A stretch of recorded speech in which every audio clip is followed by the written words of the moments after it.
Hola, buenos días, queridos alumnos.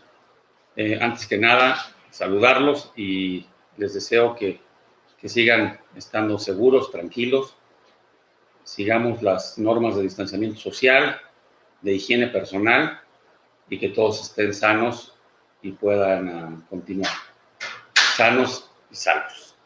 Bueno, vamos a avanzar con nuestro temario. Hoy nos toca ver la sentencia y la cosa juzgada.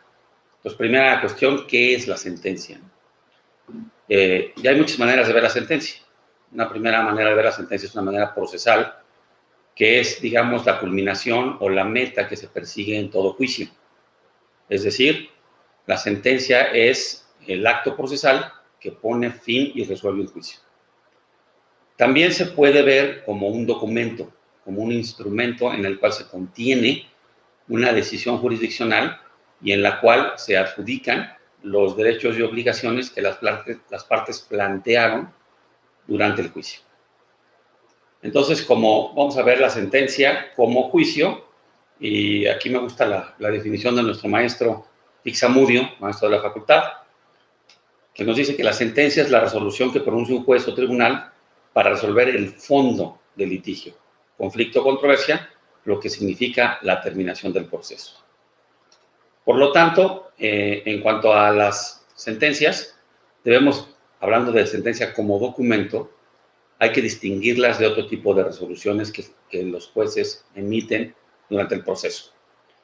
Primero, los jueces emiten unas cosas que se llaman decretos o autos simples de determinación de trámite. Es decir, fijan fechas, ponen a la vista documentos, señalan a las partes algún derecho que ejercer. Entonces, son simples resoluciones de trámite, decretos o autos. Luego existen autos provisionales de ejecución, que son determinaciones que se ejecutan provisionalmente. Por ejemplo, un embargo precautorio o cualquier medida provisional. Existen también los autos definitivos, que son aquellos que tienen una fuerza definitiva sobre el juicio. Son aquellos que o paralizan o impiden la continuación del juicio. Por ejemplo, un auto donde el juez se declara incompetente paraliza el juicio. Un auto donde el juez dice que existe cosa juzgada es un acto que pone fin al juicio. Entonces, estos autos son definitivos. Los autos preparatorios son aquellas resoluciones en donde, como vimos, se dictan de manera preparatoria, ordenando, admitiendo o sobre todo pruebas, en donde nos dicen, bueno, tienes tantos días para preparar tus pruebas o tantos días para presentar el dictamen pericial, etc. Sentencias interlocutorias, seguimos con la distinción de documentos, sentencias interlocutorias son aquellas decisiones que resuelvan de manera preliminar un incidente, de manera definitiva, un incidente promovido dentro del juicio. Es decir, no resuelven el fondo del litigio, pero sí resuelven un incidente. Por ejemplo, un incidente de impugnación de documento, un incidente de nulidad de emplazamiento, etc. Son aquellas sentencias que resuelven un incidente, sentencias interlocutorias. Y finalmente, las sentencias definitivas son aquellas que resuelven el fondo de la controversia. Ahora, por su finalidad, la doctrina clasifica las sentencias de la siguiente manera. Primera, las sentencias declarativas. Son aquellas que tienen por objeto la pura declaración de la existencia de un derecho, de un estado jurídico. Es decir, por ejemplo, declaran que alguien es dueño de algo, declaran que alguien tiene legalmente y legítimamente la posesión de algo, declaran que alguien es hijo de alguien. Es decir, nada más declaran de manera jurídica lo que en la esfera jurídica de las personas involucradas ya está existiendo.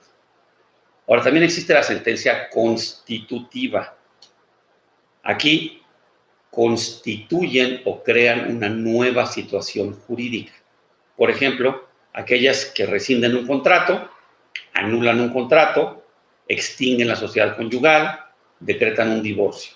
Es decir, constituyen una nueva esfera jurídica para los litigantes. También la doctrina nos habla de las sentencias de condena. En estas sentencias, el juez condena a la parte demandada a la prestación reclamada por el actor. que puede ser una prestación de hacer, de no hacer o de dar. Son las sentencias de condena. Ahora, por su resultado, también tenemos sentencias estimatorias y las sentencias desestimatorias. Es decir, la estimatoria es aquella que concede al actor lo que solicitó y las desestimatorias donde no concede al actor lo que solicitó.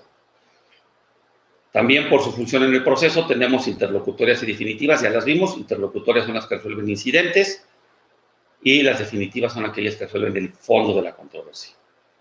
También por su impugnabilidad. Existen las sentencias definitivas, son aquellas que, otra vez, resuelven el fondo y por lo tanto concluyen con la controversia y pueden ser impugnables ya sea en apelación, si la ley procesal sí lo prevé, o si la ley procesal prevé que no existe un medio ordinario de impugnación, entonces será el amparo directo.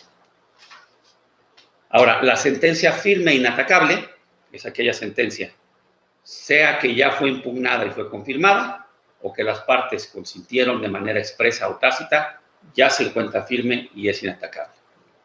Ahora vamos a hablar de los requisitos de las sentencias. Existen los requisitos externos o formales.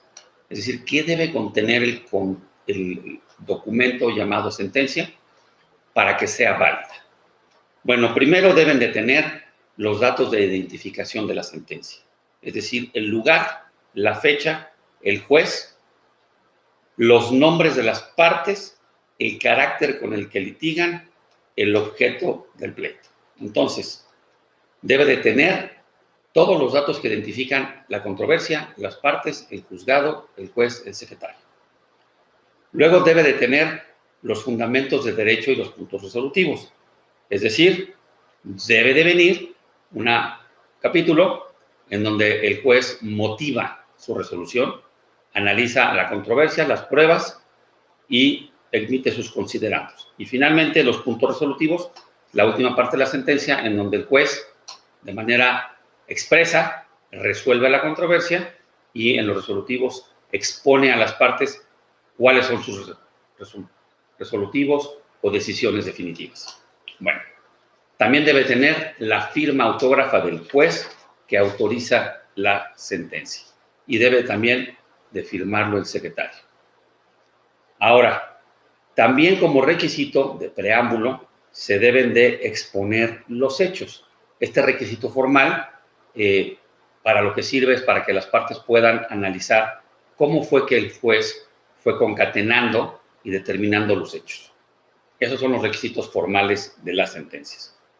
Ahora, los requisitos internos o sustanciales son aquellos que, más que ver lo que formalmente pone el juez, analizan o tienen que ver con cómo el juez llegó a su resolución. Y nos hablan de la congruencia, ¿sí? En las sentencias se exige que exista congruencia. Es decir, el juzgador tiene el deber de pronunciar su fallo de acuerdo a las prestaciones y excepciones que hayan presentado las partes en el juicio.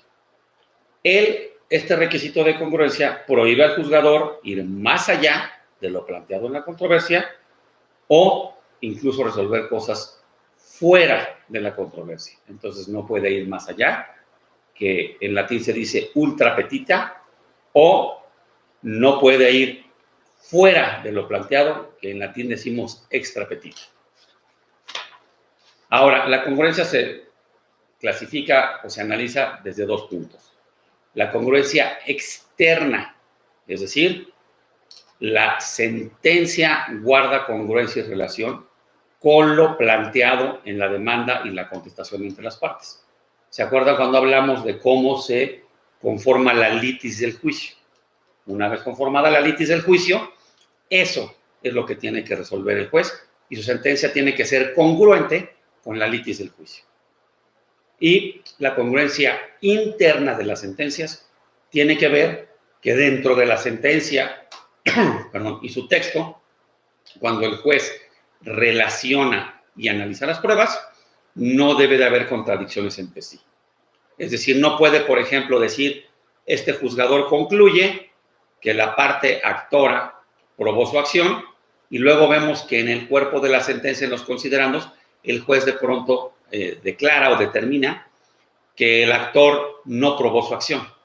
Es decir, no puede haber contradicciones dentro del propio cuerpo de la sentencia, en donde a un lado diga una cosa y más adelante la contradiga. Ese es el requisito de congruencia de la sentencia. También existe el requisito de exhaustividad de las sentencias. Los jueces tienen la responsabilidad, la obligación constitucional de resolver, como ya vimos, solamente lo que se les planteó, pero tienen el requisito también de resolver todo lo que se les planteó. Ese es el requisito de exhaustividad. Todos los puntos litigiosos planteados por las partes y todas las prestaciones reclamadas por el actor deben ser contestadas, analizadas y resueltas. Ahora, vamos a hablar de la cosa juzgada, su concepto y sus formas de adquisición.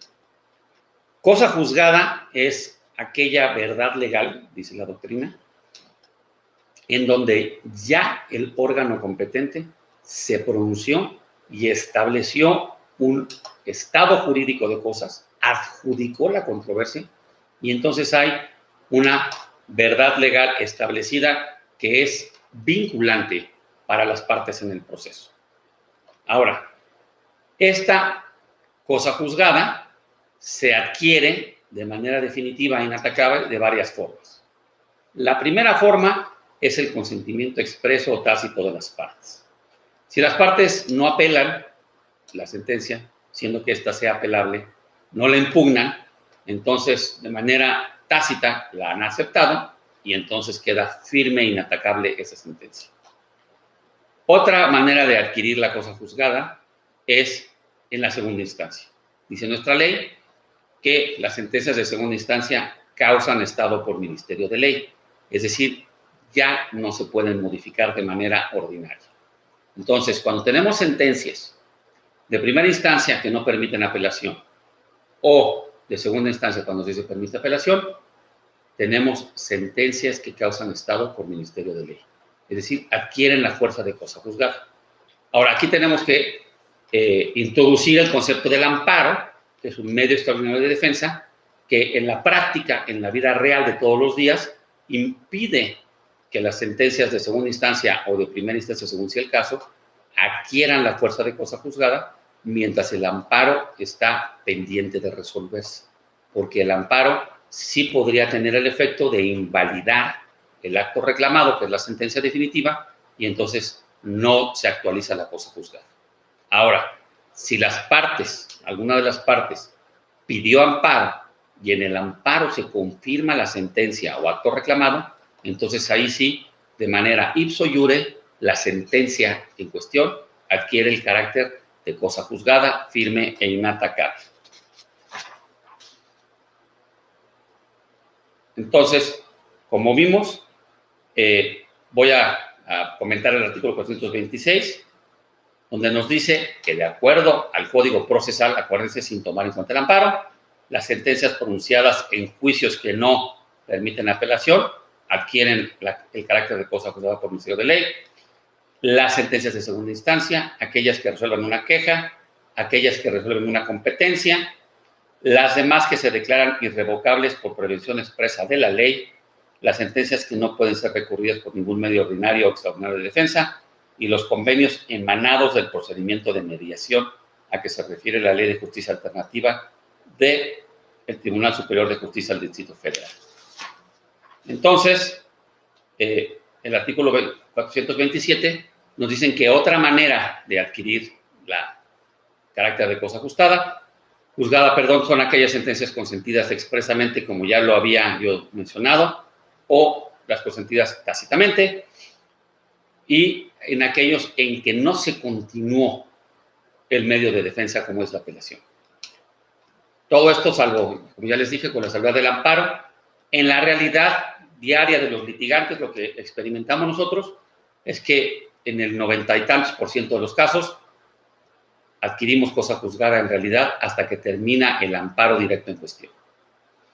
Ahora vamos a hablar de cuáles son los límites de la cosa juzgada.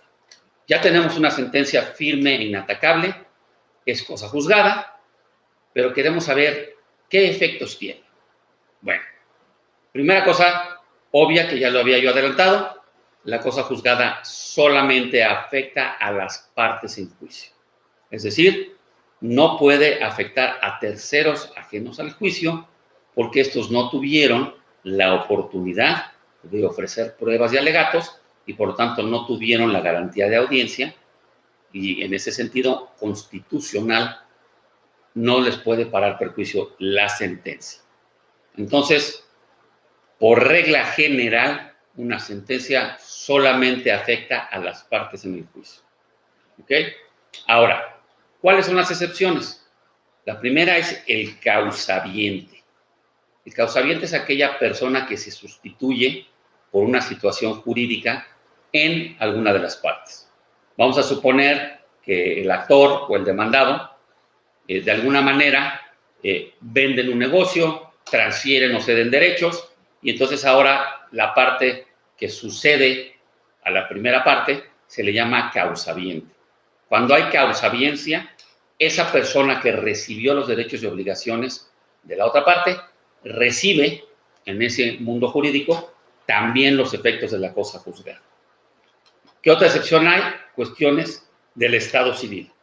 Por ejemplo, cuando se declara la nulidad de un matrimonio puede tener efectos sobre otras personas. Cuando se declara la nulidad de un testamento puede tener efectos sobre otras personas que no litigaron.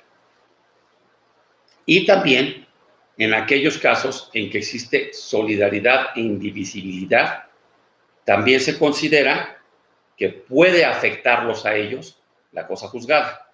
Esto tenemos que verlo con cuidado porque se concatena con lo que vimos del litisconsorcio pasivo necesario o litisconsorcio activo necesario. Entonces, si de alguna manera se dio la oportunidad, nunca comparecieron, y se respetó la posibilidad del litisconsorcio, y existe solidaridad e indivisibilidad, por ejemplo, en copropietarios, ahí sí la sentencia afecta a la parte que no litigó. Ahora, quisiera mencionar de pasada que existe en nuestro código una acción que se llama la acción de nulidad de juicio concluido, que es un atentado a la institución de la cosa juzgada, porque permite que un juicio, como lo dice el propio título, concluido, que ya causó estado y que ya es cosa juzgada, sea atacado a través de una acción de nulidad. La ley dice que solo puede ser atacado un juicio concluido si se demuestra que aquel juicio se basó y tuvo su soporte en pruebas reconocidas y declaradas falsas con posterioridad a la resolución, o que la parte vencida ignoraba que se habían reconocido o declarado falsas antes de la sentencia. Entonces tiene que haber una declaración formal de alguna autoridad competente que diga que las pruebas son falsas. O cuando se demuestre que existió colusión u otra maniobra fraudulenta entre las partes litigantes y fue en perjuicio de la parte que perdió. Estas son las dos causales. Ahora, una persona extraña a juicio no puede en realidad anular el juicio, pero sí puede combatir y resistirse a los efectos de la sentencia y entonces decir que no le surtan efectos a esta persona. Bueno, vamos a ver los límites de la cosa juzgada en materia civil. Los límites objetivos, es decir, la cosa juzgada solamente puede abarcar el objeto del juicio. Entonces, para que haya cosa juzgada desde el punto de vista objetivo, en un juicio y en un segundo juicio, debe de haber identidad de tres cosas. Identidad de las partes, identidad de las cosas y identidad de la calidad en que las partes litigaron. Otra vez, debe haber identidad de las partes, identidad del carácter con el que litigaron, identidad de las causas, identidad de las cosas objeto de litigio. Entonces, se entiende que hay identidad de personas siempre que los litigantes del segundo pleito sean causavientes o sean los mismos de los que contendieron en el pleito anterior. Solamente así podría haber cosa juzgada. Por lo tanto, en la práctica profesional de nosotros los abogados, pocas veces se presenta una absoluta identidad de personas, carácter con el que litigaron, causas y cosas en el juicio.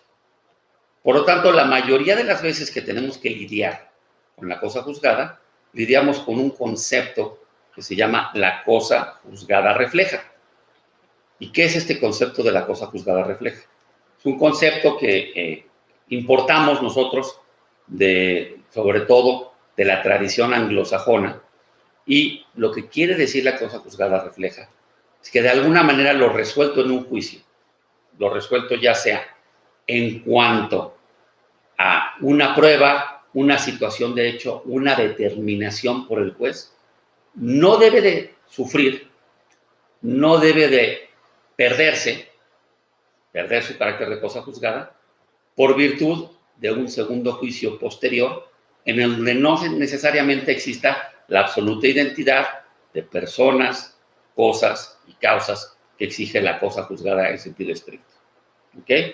Entonces, vamos a leer, digamos, una de las sentencias clásicas, uno de los criterios clásicos, porque este es un criterio o esta es una regla que se hizo a través de los precedentes judiciales, no está en la ley. En la ley no van a ver un artículo que diga esto es la cosa juzgada refleja, más bien se hizo a través de precedentes judiciales. Y dice así: se da la cosa juzgada refleja cuando existen circunstancias extraordinarias que aun y cuando no sería posible oponer la excepción de cosa juzgada, a pesar de existir identidad de objeto en un contrato, así como de las partes en dos juicios, no ocurre la identidad de acciones en los litigios, pero no obstante esta situación influye la cosa juzgada del juicio anterior en otro futuro. Es decir, el primero sirve de sustento al siguiente para resolver, con la finalidad de impedir sentencias contradictorias, creando efectos en esta última, ya sean de manera positiva o negativa, pero siempre reflejantes. Entonces, hay cosa juzgada refleja cuando en un primer juicio las partes litigaron sobre algo, una situación que los afecta a ambos.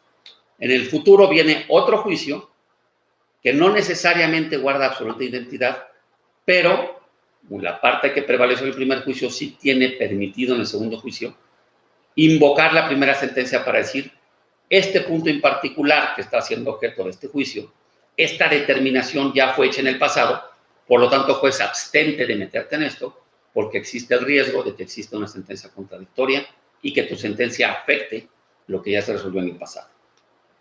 Muy bien, con eso terminamos el tema de sentencia y de cosa juzgada. Pasemos ahora al tema de costas procesales. Como ya habíamos platicado, las costas judiciales están prohibidas en México. Es decir, los juzgados en México no cobran por sus servicios. El costo de los tribunales es pagado por los contribuyentes a través de los impuestos generales.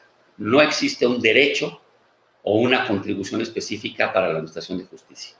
Sin embargo, sí existen las costas procesales. Y estas son aquella institución procesal que tenemos para que la parte que perdió un juicio resarza a la que ganó el juicio de los gastos y de los honorarios de abogados que haya incurrido por motivo del juicio.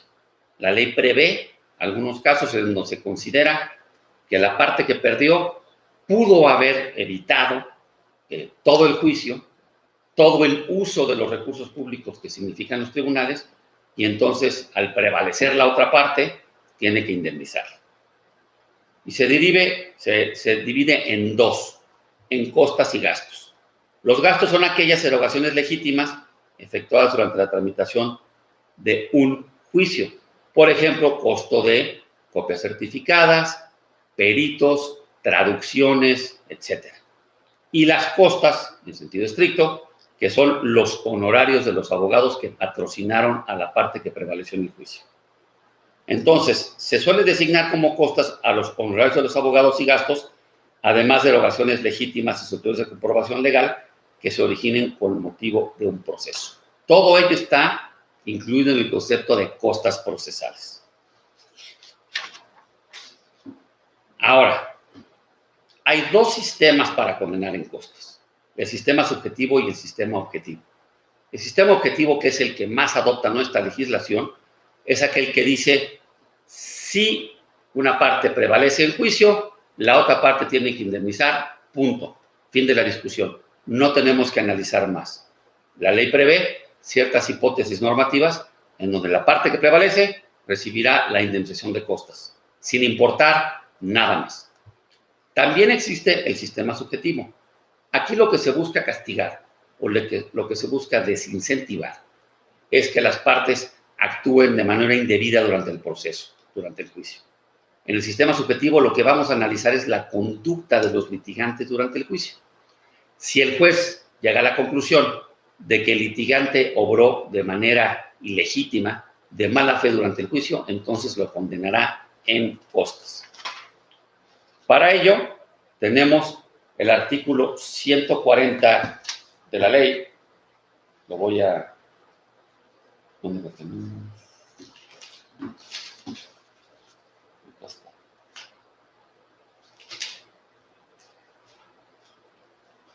Donde vamos a poder ver que tenemos en nuestro país, en nuestro código, adoptamos ambos sistemas, el objetivo y el subjetivo. Lo voy a leer.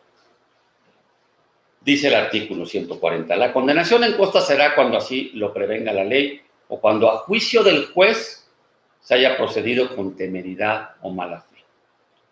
Fíjense, cuando así lo prevenga la ley, sistema objetivo, o cuando a juicio del juez se haya procedido con temeridad o mala fe, sistema subjetivo. Siempre serán condenados en costas, es decir, sistema objetivo, el que ninguna prueba rinda para justificar su acción o su excepción si se funda en hechos disputados. Es decir, el que no ofrezca pruebas, condenado en costas. El que presentare instrumentos o documentos falsos o testigos falsos o sobornados. El que fuera condenado en los juicios ejecutivos, hipotecarios, en los interdictos de retener y recuperar la posesión.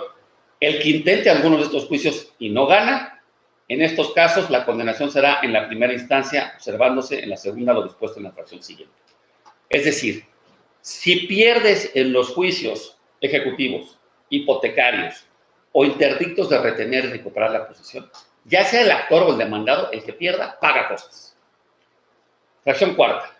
El que fuere condenado por dos sentencias conformes de toda conformidad en su parte resolutiva, sin tomar en cuenta la declaración sobre costas. En este caso, la condenación comprenderá las costas en ambas instancias. Es decir, se litigó la primera instancia y la parte que perdió pide la apelación. Y en la apelación pierde. ¿Ok? Dice la ley que sean sentencias conformes de toda conformidad, salvo la parte de costas. Eso se ha litigado mucho. ¿Qué significa una sentencia conforme de toda conformidad? Porque puede haber variaciones mínimas entre una sentencia y otra, incluso hasta una aclaración de nombre o una aclaración de una prueba o alguna cuestión de una tasa de interés. Entonces se ha litigado mucho. ¿Qué se necesita para que podamos nosotros argumentar que existe una conformidad entre ambas sentencias? La jurisprudencia ha llegado a la conclusión que la conformidad tiene que ser sustantiva, sustancial. Es decir, cuestiones numéricas, ortográficas o menores no quitan la conformidad. La conformidad existe cuando en lo esencial ambas sentencias son conformes y condenan de la misma manera o absuelven de la misma manera a los litigantes. Fracción quinta. El que intente acciones que resultaren improcedentes por falta de uno de los requisitos de procedibilidad de la misma o haga valer excepciones notoriamente improcedentes. Sobre todo con excepciones procesales. Cuando se hacen valer excepciones procesales notoriamente improcedentes con el solo propósito de retardar el procedimiento, entonces vamos nosotros a tener también una condenación en costas. Y finalmente, las demás que prevenga este código. Eso es nuestro sistema mixto de condena en costas, en donde a veces analizamos lo subjetivo, a veces analizamos lo objetivo. Debo decirles que en la práctica profesional es muy, digamos, poco común, es muy inusual que un juez decrete costas por el sistema subjetivo, por temeridad y mala fe. Hemos tenido asuntos en donde es evidente la temeridad y mala fe del litigante contrario, se lo hacemos ver al juzgador, se lo demostramos, pero al final dice no hay condena en costas, hay una especie de reticencia a castigar al litigante que obra de mala fe, lo cual consideramos es un error absoluto porque entonces incentiva o cuando menos no castiga ese tipo de conductas. Muy bien. Ahora, vamos a hablar de la regulación de las costas procesales. ¿Cómo se reclaman? ¿Verdad? Bueno, se hace a través de un incidente. Una vez que la sentencia causa estado y es inatacable, el litigante que tiene derecho a cobrar las costas inicia el incidente de liquidación de gastos y costas. La parte beneficiada presenta lo que denominamos la planilla de gastos y costas, que es un escrito en donde se detallan los gastos que incurrió y las costas procesales que en México siempre serán tabuladas, sujetas a un arancel. Es decir, en materia civil, nosotros no podemos pedir costas reales, por decirlo así. No se presenta lo que efectivamente la parte le pagó a su litigante. No se presentan las facturas o los recibos honorarios del litigante. La ley dice, en la ley orgánica del Tribunal Superior de Justicia, el porcentaje. De manera general, el porcentaje que aplica es 6% para la primera instancia y 2% para la segunda instancia. Una vez presentada esta planilla, se le da a la parte contraria 3 días para que objete o esté conforme con la planilla y el juez debe resolver mediante una sentencia.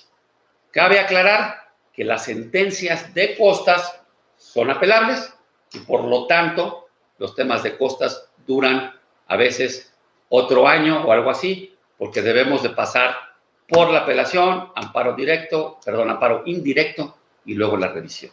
Son 4 instancias para litigar costas, lo cual consideramos no debería de ser, pero así funciona nuestro sistema y cuando finalmente estás para reclamar costas es otro juicio de nuevo y nuestra recomendación en ese sentido con nuestros clientes es si ya tenemos la sentencia definitiva y vamos a ejecutar, ejecutemos primero la parte, digamos, principal, sustantiva de la sentencia y luego ejecutamos las costas porque si supeditamos la ejecución de la sentencia hasta tener el tema de las costas, nos vamos a tardar varios meses más.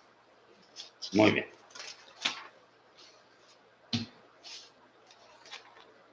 Voy a leer una tesis interesante que habla sobre el tema de que deben de ser las sentencias conformes de toda conformidad. Y esto es una tesis del segundo tribunal colegiado del octavo circuito. Dice, al disponer la fracción cuarta del artículo 140 del Código de Procedimientos Civiles, que debe entenderse en costas al perdidoso en 2 sentencias conformes de toda conformidad, que debe condenarse en costas al perdidoso en 2 sentencias conformes de toda conformidad, en su parte resolutiva, ello significa que la conformidad debe versar sobre lo resuelto en ambas instancias en la parte medular de las acciones y decisiones hechas valer, con total independencia de la declaración que se haya hecho sobre costas u otras cuestiones. ¿Okay? Entonces, es muy importante tomar en cuenta este concepto.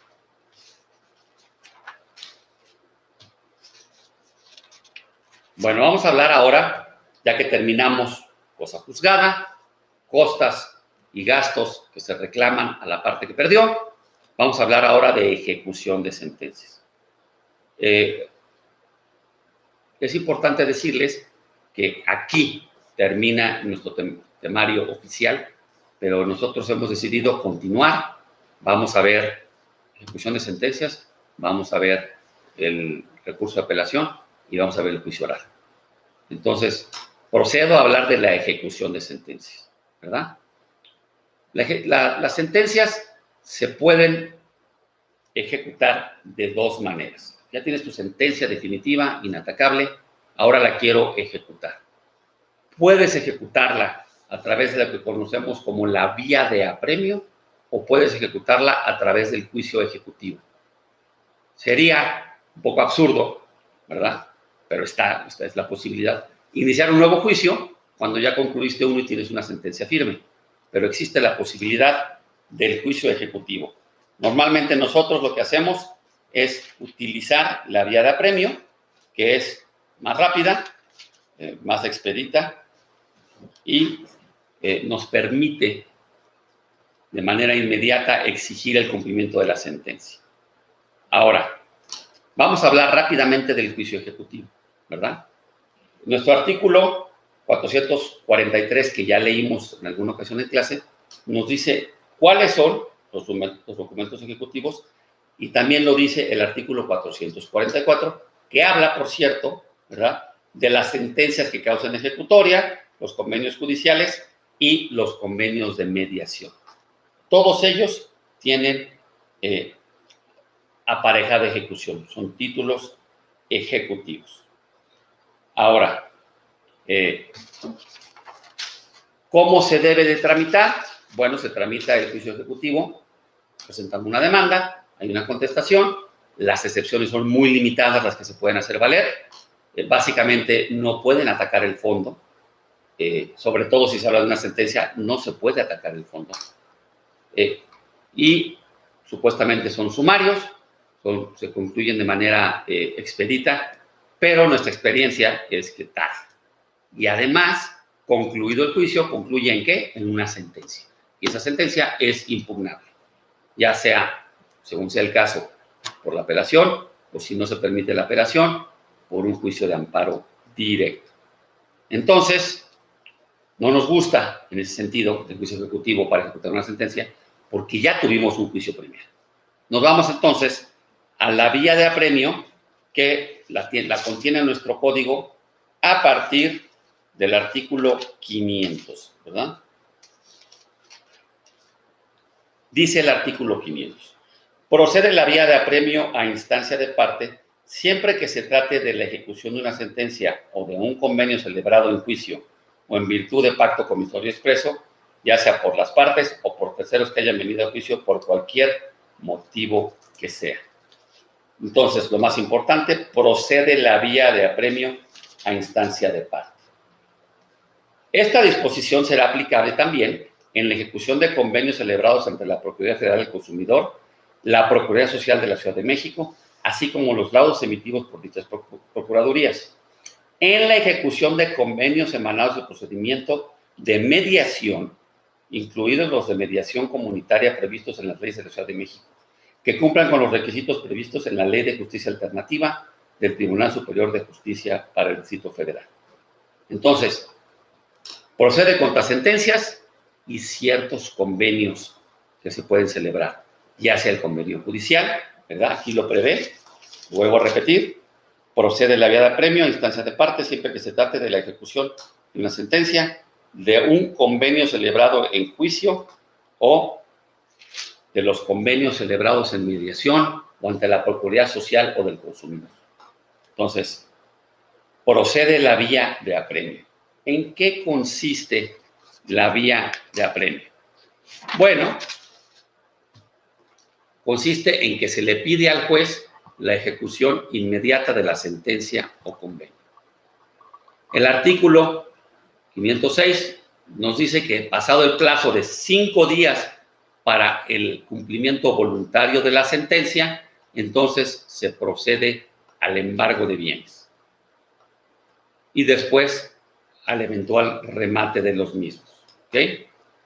Si la sentencia contuviere condena al pago de una cantidad líquida y de otra ilíquida, podrá procederse a hacer efectiva la primera, es decir, la cantidad líquida, y después podemos iniciar el incidente de liquidación. Recordemos esto, hay un plazo improrrogable de 5 días, se le da a la parte, se le notifica el cumplimiento voluntario. Recientemente tuvimos una resolución que a nosotros nos parece desafortunada de la Suprema Corte de Justicia, porque, acuérdense, existe el juicio ejecutivo para ejecutar una sentencia y la vía de apremio. El juicio ejecutivo es iniciar un juicio nuevo. La vía de apremio es continuar con el juicio, simplemente pasar a la fase de ejecución. Por lo tanto, el juez competente del juicio, ¿sí? Lo voy a leer, artículo 501. La ejecución de sentencia que haya causado ejecutoria o que deba llevarse adelante por estar otorgada ya la fianza correspondiente se hará por el juez que hubiere conocido el negocio en primera instancia. La ejecución de los autos firmes que resuelvan un incidente queda a cargo del juez que conozca del principal. La ejecución de los convenios celebrados en juicio se hará por el juez que conozca del negocio en que tuvieron lugar. Entonces, ¿qué juez es el competente? Pues el que ya conoció del juicio, en donde ya se tramitó el juicio. Bueno, pues la Suprema Corte resolvió recientemente que este plazo que se le da al que perdió el juicio, al condenado en el juicio, para que cumpla de manera voluntaria, debe de seguir las reglas, la notificación para ese plazo de un emplazamiento. Es decir, la Suprema Corte trata esta vía de apremio como si fuera un nuevo juicio, lo cual la ley no lo hace. Incluso la ley nos permite hacer el juicio ejecutivo, pero la Corte dice, cuando pidas la ejecución de tu sentencia, que sabemos que va a ser ante el mismo juez que se litigó, vas a tener que volver a emplazar a la parte demandada y darle sus 5 días para que cumpla de manera voluntaria. ¿Qué significa eso? En la vida práctica, no en la academia, en la vida práctica, significa que el demandado, como ocurre en la gran mayoría de las partes, se va a ocultar, nos va a volver difícil la notificación de este auto para que cumpla de manera voluntaria la sentencia, y por tanto abrimos una nueva puerta para retardar y para entorpecer la administración de justicia. Para nosotros, una decisión lamentable de la Suprema Corte. Bueno, ahora, cuando la sentencia hubiere condenado al pago de daños y perjuicios sin fijar el importe de cantidad líquida, debe de entonces iniciarse la etapa de liquidación de la sentencia.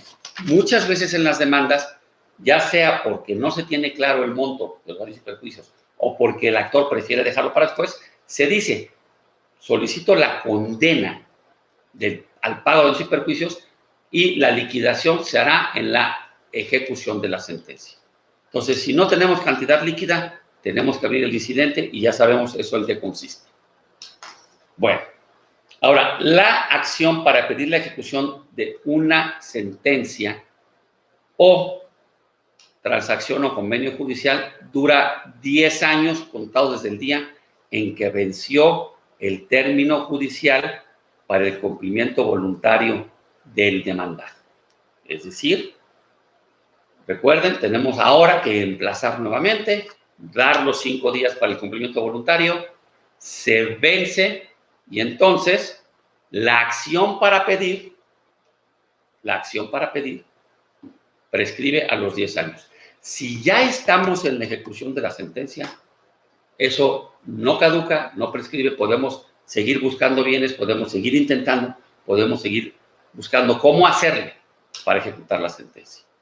¿Ok? Ahora, decretado el auto de ejecución, el cual tendrá fuerza de mandamiento en forma, el actuario en compañía del ejecutante requerirá del pago al deudor y no verificándolo en este acto, se procederá a embargar bienes suficientes a cubrir las prestaciones demandadas. Es decir, pasados los 5 días, entonces ahí iniciamos la siguiente fase, que es el requerimiento formal de pago, y si no se paga, entonces viene el embargo, de los bienes del demandado. El derecho de designar los bienes que han de embargarse corresponde primero al deudor, y solo que éste se rehúse a hacerlo o que esté ausente deberá hacerlo el actor, su representante, o bien manifestar que se reserva el derecho para hacerlo con posterioridad. En el caso que designe bienes, se sujetará, muy importante, al orden previsto en el artículo 536. Es decir, si bien el deudor tiene el derecho a designar bienes, no puede designar lo que sea. Tenemos que ir en el orden establecido. ¿Ok? Y este es el siguiente, según nos marca el artículo 536. Se sujetará al siguiente orden, dice la ley. Los bienes consignados como garantía de la obligación que se reclama, si es que los hay, dinero, créditos realizables en el acto, alhajas, frutos y rentas de toda especie, bienes muebles no comprendidos en las fracciones anteriores, bienes raíces, sueldos o comisiones, créditos. Fíjense cómo viene los bienes raíces hasta el 7º lugar. Entonces, si tú llegas a embargar a alguien y él dice señalo como bien para el embargo un bien inmueble, ahora el actor tiene el derecho de decir no, tenemos que ir clase por clase, y entonces si tú no designas de las primeras 6, entonces el actor ahora puede designar cuentas de banco, dinero, alhajas, etcétera, bienes que sean de una clasificación anterior. Ahora, ya se designaron los bienes, ya se embargaron, ¿verdad? Y viene ahora lo que es, bueno, antes de eso tenemos que hablar de los bienes que no son susceptibles de embargo en esta diligencia, ¿verdad? Son bienes inembargables, exceptuados de embargo en la Ciudad de México, los siguientes. Los bienes que constituyen el patrimonio de la familia desde su inscripción en el registro público de la propiedad en los términos establecidos por el Código Civil. El Código Civil permite que cada familia inscriba hasta cierto monto un bien raíz en el registro público de la propiedad. Ese bien constituido como patrimonio de familia desde su inscripción en el registro es inembargable. El hecho cotidiano, así dice la ley, los vestidos y los muebles de uso ordinario del deudor, de su cónyuge o de sus hijos, no siendo de lujo a juicio del juez. Los instrumentos, aparatos útiles necesarios para el arte o oficio del deudor. La maquinaria, instrumentos y animales propios para el cultivo agrícola, en cuanto fueran necesarios para el servicio de la finca. Los libros, aparatos, instrumentos y útiles de las personas que ejercen o se dedican al estudio de profesiones liberales. Por ejemplo, los libros y códigos de un abogado. Las armas que los militares usen en el servicio en activo, y etcétera. Está en el artículo 544, digamos, son todos aquellos bienes que son o de uso personal o que se requieren para la subsistencia del deudor. Bueno, una vez hecho el embargo, ¿verdad? Pasamos a lo que es la siguiente fase, que es el avalúo de los bienes y el remate de los mismos. Por hoy concluimos la clase, reanudaré posteriormente, tomando para empezar el tema que dejamos pendiente nuevamente, el avalúo y el remate de los bienes embargados. Muchas gracias, por esto terminamos la transmisión. Hasta luego.